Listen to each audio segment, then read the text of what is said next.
lot of work has happened to the bag violin, but one thing I haven't done yet is given it a good clean and polish. So before I start on any retouching, I'm going to do that. And part of the reason is that sometimes when you give it a good clean and polish, some of the little scratches that you can see on the front will just magically polish out. I make my own cleaner and polish. It sort of is a separated liquid. When you shake it, it emulsifies, and it's a really good cleaner. So I use it on everything pretty much, including the furniture if I have to. So I'll give it a good shake and let's see what effect, if any, it has on this varnish. I'll try it in a little area first just to check. And some of the scratches are coming out, just a little bit, but it will be taking off a nice layer of dirt because, I mean, it's been hanging around in the workshop for a while, and goodness only knows, oh yeah, getting quite a bit of dirt on the cloth, and goodness only knows where it was beforehand, so it may well, yeah, there's quite a little bit of dirt coming off on that, which is exactly what I want to see, and it's leaving quite a nice shiny finish. It's going to look really nice when it's done, I think, this. So I'll just use plenty of this polish because it'll just buff off and leave a nice shine, and then I'll have a really good idea of what needs retouching on the front.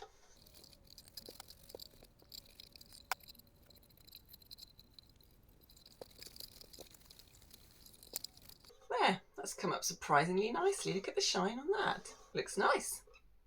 The best thing to use for cleaning is a microfiber cloth. I prefer white because then I can see that it's just dirt coming off. But if you're a player, all you'll need is a microfiber cloth, and you can choose your own colour if you like, and that's it, because you can use it to clean the strings and clean all the rosin off when you're playing, and it's the perfect cloth really. You don't need anything else. You won't need cleaners of any sort. But this one, as you can see, has done quite a lot of work. It's not really white anymore, and it's worked a treat. So now I can really see which areas need to be retouched. But first I need to tackle the purfling. If you remember, I replaced the purfling and we've got a brand new piece in there. So I think what I'm going to do is I'm going to work on the back here and try and blend that purfling in first of all.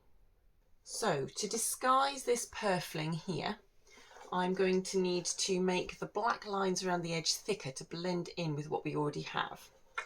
I have got some retouching varnish here, and I've got some meths to wash my brush out with.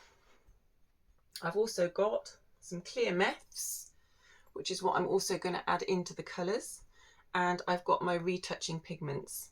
I'm not quite sure where this one came from, but this is a brown that I think might just work because I don't think this purfling colour here is quite lamp black, which is what they usually are. So I've got some lamp black, and I'm going to just mix a little bit together and see what happens. So I'm going to start with some clear meths.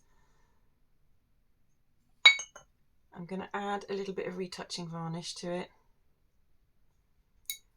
And then I think I'm going to start with maybe some raw umber. I think that might be a good thing because I don't want to mix really dark black because I don't think it will blend in. So retouching is really just matching colours. Kitchen towel is really useful because I'm going to be doing a lot of it very, very dry. So I definitely will add some black. That was predictably too much. Let's add a little bit more brown. I think that might go. That's the thinnest brush I own, so it's going to have to do.